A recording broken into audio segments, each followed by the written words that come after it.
செலன்ஸ்கியை நான் கொல்ல மாட்டேன், ஜெர்மனிக்கு எந்த ப்ரெஷரும் கொடுக்க மாட்டேன், புட்டின் அவர்கள் கொடுத்த வாக்குறுதி. இந்த வாக்குறுதியை ஜெர்மனியினுடைய சான்சலர் ஸ்கோல்ஸ் அவர்களுக்கும் கொடுத்துருக்காங்க. அதே மாதிரி இஸ்ரேலினுடைய முன்னாள் பிரைம் மினிஸ்டராக இருந்த பெனட் அவர்களுக்கும் கொடுத்துருக்கார் புட்டின் அவர்கள். இதனால தான் இந்த யுத்தம் இன்னமும் நடந்துகிட்ருக்கு. ஆனால் ஜெலன்ஸ்கி அவர்கள் என்ன தெரியுமா கேட்டிருக்காரு? ஐரோப்பிய ஒன்றியம், நீ சொன்னதெல்லாம் சரிதான், இப்போ போட்டிருக்கிற பொருளாதார தடை, அதாவது புதுசாக 10வது பொருளாதார தடை போட்டிருக்காங்க. டீசல், ஆயில் பேஸ்டு ப்ராடக்ட் எதையுமே நாங்கள் வாங்க மாட்டோம், ஐரோப்பிய ஒன்றிய நாடுகள் வாங்க மாட்டோம். ரஷ்யாவுக்கு இதுக்கு மேலே அடி கொடுக்கணும்னா கண்டிப்பாக ரஷ்யாவினுடைய ஆயில் ப்ரொடக்ஷனை கம்ப்ளீட்டாக நாங்கள் நிறுத்துகிற வரைக்கும் யாருமே வாங்க மாட்டோம். ப்ரைஸ் கேப் அப்படிங்கிறதையும் நாங்கள் ஃபாலோ பண்ண போகிறோம். இந்த அறிவிப்பை ஐரோப்பிய ஒன்றியம் கொடுத்துருக்காங்க. இது மட்டும்தான் நடந்துச்சா? இல்லை, லாங் ரேஞ்ச் வெப்பன் அப்படிங்கிறது உக்ரைனுக்கு கொடுக்கப்பட போகுது. லாங் ரேஞ்ச் வெப்பன்னா கிட்டத்தட்ட 150 கிலோமீட்டர் தூரம் சென்று அழிக்கக்கூடிய வெப்பன்ஸ். இந்த வெப்பனை ரஷ்யாவுக்குள்ளேயும் அனுப்பலாம். அப்படின்னா உக்ரைன் அதை செய்வாங்களா? இன்னும் பல அப்டேட்ஸ் இருக்குது, எல்லாத்தையுமே பார்த்துடலாமா?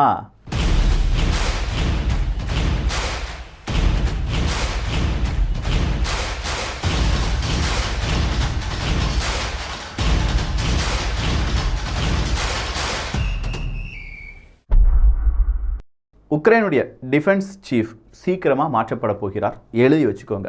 அங்கே இருக்கக்கூடிய நிறைய மனிதர்கள் அங்கே இருக்கக்கூடிய அவங்களுடைய பதவியை ராஜினாமா செஞ்சுட்டு போகிறாங்க. ஜெலன்ஸ்கியே நிறைய பேரை பதவி விட்டு தூக்குறாரு. என்னன்னு பார்த்தா நிறைய விதமான செக் அப்படிங்கிறதுல கையாடல் அப்படிங்கிறது நடந்திருக்கு. ஏன்னா நிறைய நாடுகள் இவங்களுக்கு உதவி செய்கிறாங்க, பணம் கொடுக்குறாங்க, ஆயுதங்களை கொடுக்குறாங்க.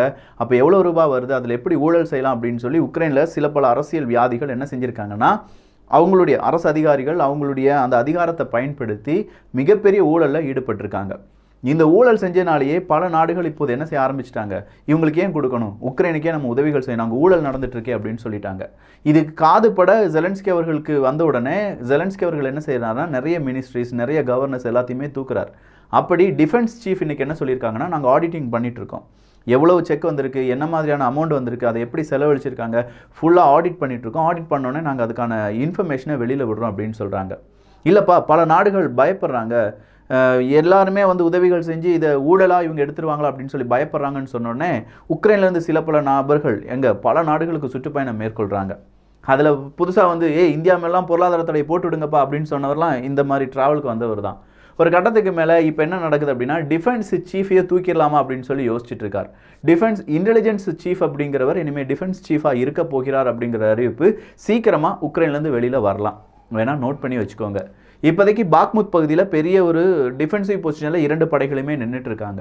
ஸோ ஜெலன்ஸ்கி அவர்கள் சொல்லியிருக்காங்க, வெப்பன் தாரேன்னு சொல்லியிருக்கீங்க, அந்த வெப்பனை ஸ்பீடாக தந்தீங்கன்னா பாக்முத் பகுதியிலிருந்து கிடையாது, எந்த பகுதியிலும் நாங்கள் வெளியேற மாட்டோம், எல்லா பகுதியிலுமே எதிர்த்து அடிக்கிறோம், ஸ்பீடாக எங்களுக்கு வெப்பன் தாங்க. அது மட்டுமா, டோன்பாஸ் ரீஜனில் மறுபடியும் நாங்கள் உள்ளே போகிறோம்ப்பா, அவங்கள எதிர்த்து உள்ளே போகிறோம், அதுக்கும் நாங்கள் தயாராக இருக்கோம், வேறு லெவல் பண்ணுறோம், ஆனால் வெப்பனை சீக்கிரமாக தாங்க, ஃபைட்டர் ஜெட்டை தாங்க அப்படின்னு சொல்லி கேட்டுட்ருக்காங்க. இப்போதைக்கு டேங்க் அப்படிங்கிறது கிடைக்கிறதே ரொம்ப கஷ்டமாக இருக்கும்போது ஃபைட்டர் ஜெட்டுக்கான டீல் எதுவுமே இப்போ நடக்கலை. லெப்பர்டு 1 அப்படிங்கிற ஜெர்மனியோட டேங்கே 3-4 மாதம் ஆகுமா உக்ரைனுக்குள்ளே வந்து சேர்றதுக்கு. அப்படின்னா மீதம் இருக்கும் டேங்கெல்லாம் கொஞ்சம் யோசிச்சு பாருங்கள். லெப்பர்டு 2லாம் சான்ஸே கிடையாது, இன்னொரு 3 மாதத்துக்குள்ளே வர்றது அப்படிங்கிறதுலாம். வரலாம், ஒரு 10-20 அப்படிங்கிற மாதிரி டேங்குகள் தான் வரும். 320 டேங்குகளும் உக்ரைனை வந்தடைவதற்கு இன்னும் பல மாதங்கள் எடுக்கும் அப்படின்னு சொல்கிறாங்க.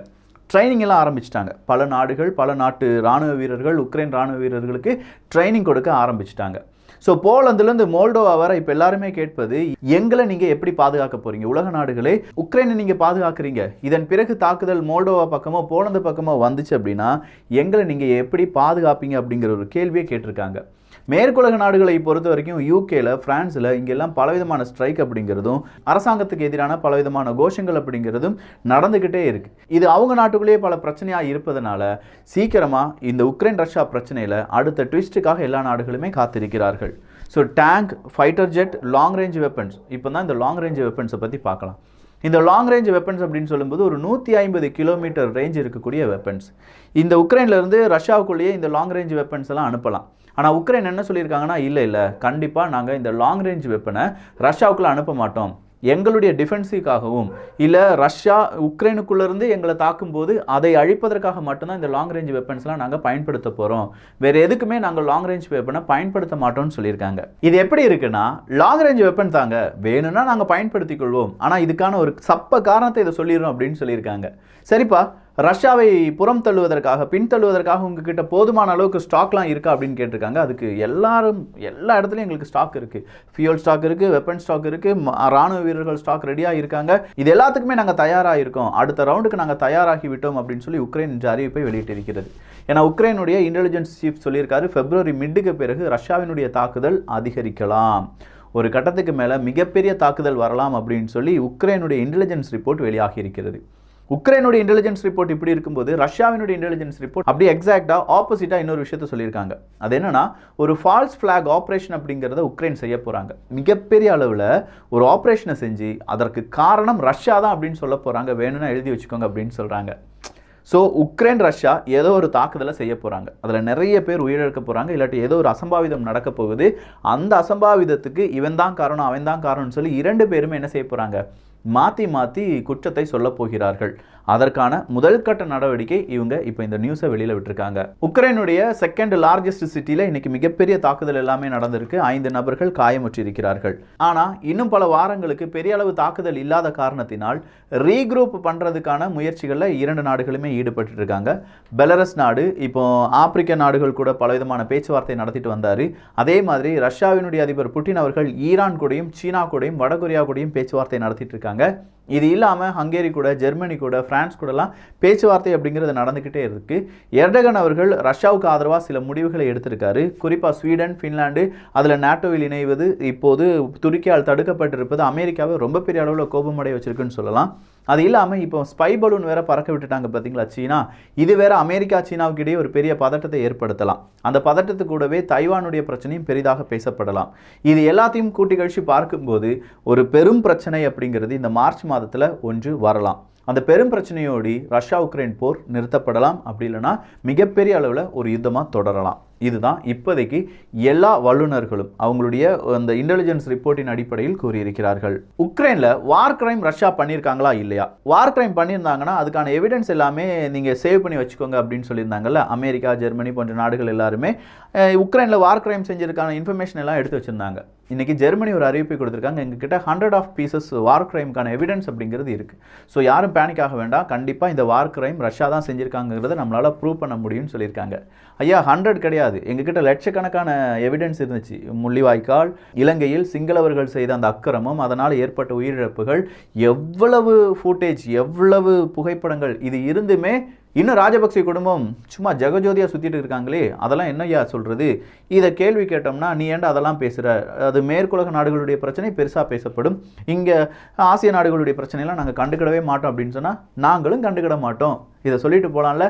ஸோ ட்விட்டரில் இப்போ ரஷ்யாவுக்கு எதிராக வார் கிரைம் அப்படின்னு சொல்லி எங்கேயாவது நீங்கள் பார்த்தீங்கன்னா இலங்கைக்கு எதிரான வார் கிரைமுக்கான ரிசல்ட் என்ன அப்படிங்கிற ஒரு கேள்வியை கேட்டுருங்க. ஏன்னா அது நம்முடைய உரிமை. அது அந்த வார் கிரைம் அவனை செஞ்சிருக்காங்க, ராஜபக்சே குடும்பம் செய்திருக்கிறது அப்படிங்கிறத தெளிவுபட நம்ம பல இடங்களில் சுட்டி காண்பித்திருக்கிறோம்.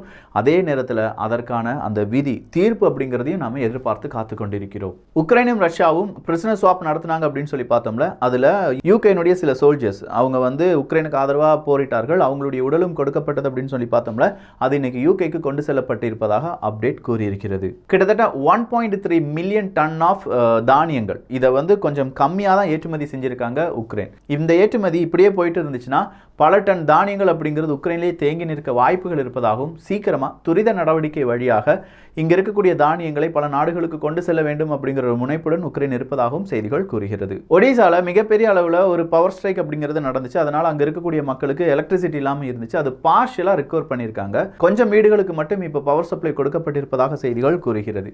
சாப்ரோசேஷியாவை பற்றி அதிகமாக செய்திகள் கிடையாது, அணு ஆயுதங்களை பற்றி அதிகமாக செய்திகள் கிடையாது.